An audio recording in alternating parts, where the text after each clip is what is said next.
अस्सलाम वालेकुम viewers. Class 9th math chapter number 1 है मैट्रिसेस एंड डिटर्मिनेंट्स और इसकी एक्सरसाइज 1.1 है और इसका क्वेश्चन नंबर 1 है, कहता है find the order of matrices. हमारे पास कुछ मैट्रिसेस हैं तो उनका हमने ऑर्डर बताना है। अब जैसे A equal to first matrix है हमारे पास 2 3 माइनस का 5 और 6। अब इसके हमने ऑर्डर बताने हैं तो फर्स्ट ऑफ ऑल हम इसके रो बताते हैं और उसके बाद कॉलम बताते हैं। अब इसमें नंबर ऑफ रोज़, इसमें नंबर ऑफ़ रोज़ कितने हैं 1 2, नंबर ऑफ़ रोज़ 2 हैं और उसके बाद हम बताते हैं नंबर ऑफ़ कॉलम्स। अब इसमें नंबर ऑफ़ रोज़ भी 2 है और नंबर ऑफ़ कॉलम्स भी 2 हो गए, तो इसका हमारे पास ऑर्डर ऑफ मैट्रिक्स क्या हो जाएगा 2/2। फर्स्ट में हमने इसकी रो बतानी है कि इसकी रो कितनी होती हैं 1 2 और सेकंड में इसके कॉलम बताने होते हैं कि इसके कॉलम क्या हैं। तो इस तरह से हम एक मैट्रिक्स का ऑर्डर बता सकते हैं। इसी तरह हमारे पास क्वेश्चन एक और है B इक्वल टू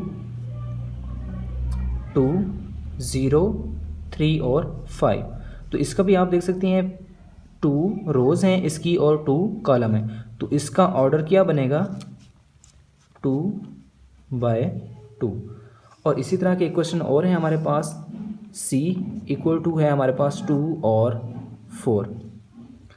तो इसका भी हम ऑर्डर बता सकते हैं। हमारे पास इसमें कितनी है 1 रो है और 2 कॉलम है, तो क्या बन जाएगा 1/2, क्योंकि फर्स्ट ऑफ ऑल हम उसकी रो बताते हैं और उसके बाद उसके कॉलम बताते हैं। और इसी तरह के और क्वेश्चन है हमारे पास D इक्वल टू हमारे पास मैट्रिक्स है 4 0 और 6। तो इसका हम ऑर्डर बताते हैं। अब इसमें देखें फर्स्ट ऑफ ऑल तो हमारे पास रो कितने 1 2 3, हमारे पास 3 रोज़ हैं और कॉलम कितने हैं 1 है, तो क्या बन जाएगा 3/1 हो जाएगा। और इसी तरह से इसका एक और क्वेश्चन है E equal to A D है B E C और F है। अब इसका हम ऑर्डर बताते हैं, क्या बनेगा हमारे पास इसमें रो कितनी है 1 2 3 इसमें रोज़ हैं और 1 और 2 हमारे पास कॉलम है, तो क्या बनेगा 3/2 बन जाएगा। और इसी तरह से एक्सरसाइज 1.1 क्वेश्चन नंबर 3, इसमें हमने करना है find the value of A B C and D, यानी कि इसमें हमने A B C और D की वैल्यू फाइंड आउट करनी है।